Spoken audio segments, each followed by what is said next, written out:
What's up, guys? I'm Noel Gallardo, and this is Miami Beach Student News, a film program created by the people, for the people, to make segments that you actually care about. Now, my first segment is going to be Samuel Jimenez with the weather.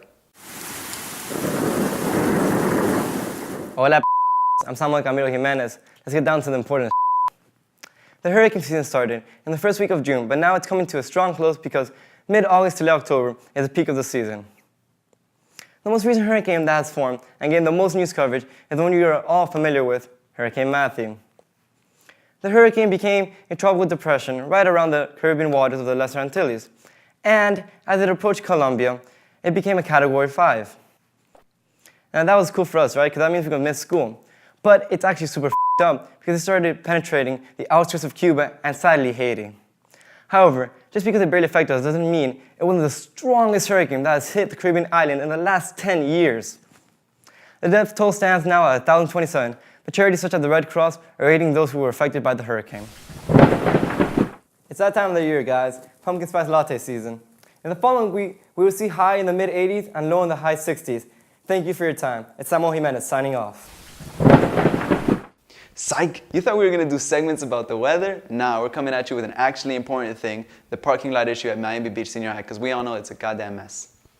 As our parents taught us, we're supposed to get up early in the morning, brush our teeth, eat our breakfast, and go to school early so we can arrive on time. Punctuality is an important value the faculty at Mbsn strives to convey, as it's repeated constantly through the intercom. Last year at Mbsn, students and faculty members would share both north and south parking lots, and everything was dandy. But this year, the administration decided that the north parking lot would be reserved only for the teachers, and the south parking lot was just for students. Sounds good, right? Wrong. This new rule is only beneficial to the faculty. Let us explain why. As people who are coming from the north down by Prairie, they always get a traffic jam that's in the way to the parking lot, and that's mainly because of the parents dropping off their kids. Doesn't matter how early you wake up, there's always a line and there's always a traffic jam. Enough with the rambling. What could be a proper solution? You could always wake up earlier just in case, but what if you have a job, and what if you work late shifts, and you get home at midnight? It's bad for you to have less than 8 hours of sleep, and imagine if you're in a financial situation where you can't stop working. I think you already know what I'm going to say, right? It's the most logical and fair solution for all of us. Let the students be able to use both the north and south parking lots. But let's think about this. Why would they limit the north parking lot for the teachers only? What's the reasoning behind it? We believe it's mainly because student drivers lack or outright forget about parking lot etiquette.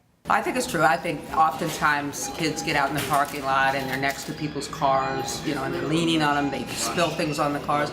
And also they're young. They don't consider the correct driving, the rules of, being in a parking lot. You're not supposed to speed through the parking lot. You have to be careful of other cars. So I think oftentimes that's the problems in the parking lot, is that they don't respect other people's cars and the rules of what should be going on in the parking lot. We have come up with a simple guide for teachers and students to coexist in the parking lot. Number 1, park within your assigned lines. Number 2, back out of your parking spot slowly. That way, no one bumps your rear. Number 3, don't walk in the middle of the road, unless you want to get killed. Number 4, if the exit has multiple openings, let the one who arrived first move first. Everybody has a turn.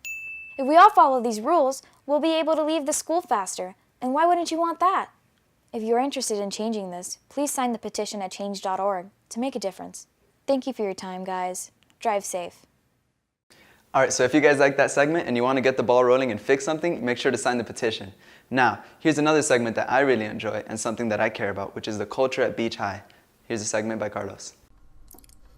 Photography as an art form is sometimes misunderstood. Most of us have access to cameras 24/7, making the idea of taking a photo a common practice that only a select few hold dear. This is exactly why it is misinterpreted. Photography is not just about taking a photo. It's about capturing a moment. It's a form of art encompassing all ideals of light, color, and composition, all of which, when combined, create an aesthetically pleasing image. But to most of us, none of this really matters. You just pull out your phone and hit the shutter button while a camera automatically adjusts the scene. There's no thinking behind it, no creative process.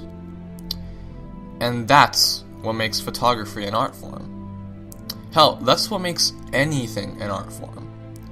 If someone grabbed a piece of paper and scribbled all over it, could you call it art? By the same token, if someone took a tomato and squashed it, would that be art? Some would argue that it's a form of contemporary art, but that's besides the point. What makes an image, a painting, a piece of literature have meaning is precisely that. Meaning. Why did the artist do this? What does this mean? The creative process behind photography is more than dealing with the technical details. In fact, one could argue that it has nothing to do with the technical details.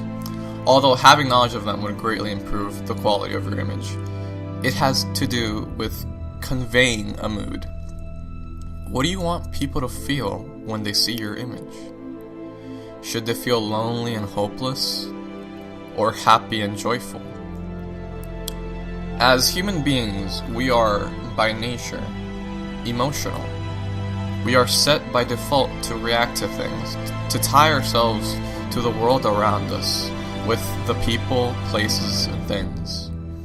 Our reactions, whether we love or hate someone, or something, make us who we are.